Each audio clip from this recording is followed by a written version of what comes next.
In Tokyo, Japan in 1922, a 15-year-old kid arrived for his first day of work at a modest auto repair business. He was given the task of cleaning the workshop and taking care of the owner's youngster by the owner, who questioned whether the boy was even suitable for this line of work. Nobody cared or gave it much thought at the time, but only because they were unaware of the future success of this young person. A few decades later, that young man, Soichiro Honda, was fighting against some of the largest motorcycle manufacturers and one of the biggest automotive brands worldwide. So how did this miracle happen? Wanna about this amazing life story of the founder of Honda? Hello guys, welcome to the channel. In this video today, we will talk about a young, underprivileged Japanese guy who went from babysitting kids to creating the multi-billion-dollar company Honda Motors. But before we start, subscribe to the channel and ring the bell icon to get more videos like this. So let's take a deep dive into his life and how it all started. Honda Motor Company Limited is a publicly traded international conglomerate that produces cars, motorbikes, and power equipment. Since 1959, Honda has been the greatest motorcycle producer in the world, with 400 million motorcycles produced by the end of 2019.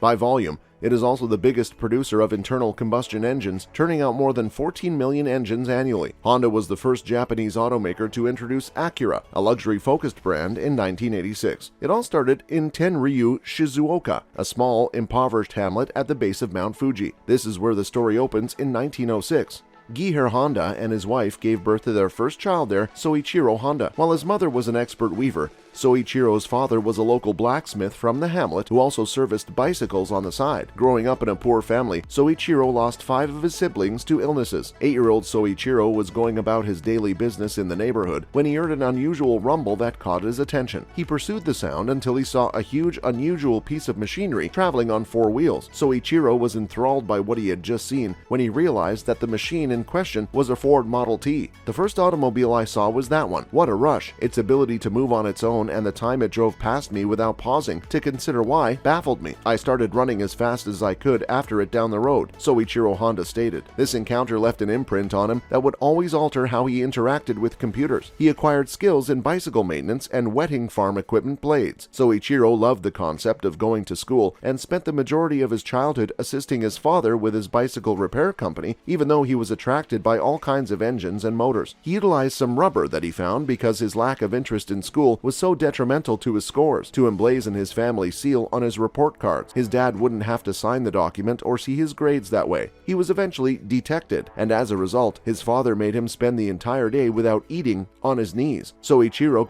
found a magazine advertisement in 1922 for Art Shokai, a Tokyo-based auto repair shop. He reasoned that since the business was one of the most well-known motor car services in the city, they could need new employees. As a result, he sent a letter to Art Shokai asking for a job, and fortunately got a reply in the affirmative. Soichiro quit school at the age of 15 and moved away from home to pursue his goals in Tokyo. Soichiro was shocked to discover how quickly and differently city life contrasted with the village he had come from when he first arrived in Tokyo. Yuzo Sakakibara, the shop's proprietor, had a work ready for Soichiro when he arrived. He was supposed to watch the owner's kid. Soichiro was dismayed to discover that the only work assignments for the upcoming few months didn't pay any money. He was given the task of slinging a baby on his back. The guilt of going home and failing in front of his parents was the only thing that kept Soichiro from leaving. The proprietor of the car dealership eventually enlisted Soichiro's assistance after he found himself unable to keep up with the overwhelming demand. Soichiro first performed lowly duties, but he steadily worked his way up until he was a respected mechanic at the business. Little Soichiro's owner eventually agreed to take him because of his talent and commitment, take him under his wing and instruct him in both mechanical maintenance and firm business operations. Even while Sakakibara repaired both bicycles and vehicles, cars weren't as common back then as they are now. In addition to being a luxury that only members of the upper class could buy, the majority of the cars on the road at the time were foreign-made and produced by his company. Soichiro immediately gained familiarity with a variety of vehicles, including motorcycles brought into the factory and Lincolns, Mercedes, and Daimlers. Soichiro gave his all to deepening his knowledge and comprehension of his trade. Around this period, Soichiro was also introduced to the world of racing through this organization. When racing became increasingly popular popular in Europe, America, and even Japan in 1923, Sakakibara himself started to construct race vehicles with the assistance of his employees, notably Soichiro. Their first design was a second-hand Daimler engine-powered Art Daimler-made vehicle. The Curtiss was their second model. By the way, another used engine from an American Curtiss biplane was used in the Curtiss, and it was mounted on Mitchell's chassis. With Sakakibara's brother driving and Soichiro serving as the supporting engineer, this car would go on to compete in the 5th Japanese Motor Car Championship in 1924 and take an astounding first place. The 17-year-old Guy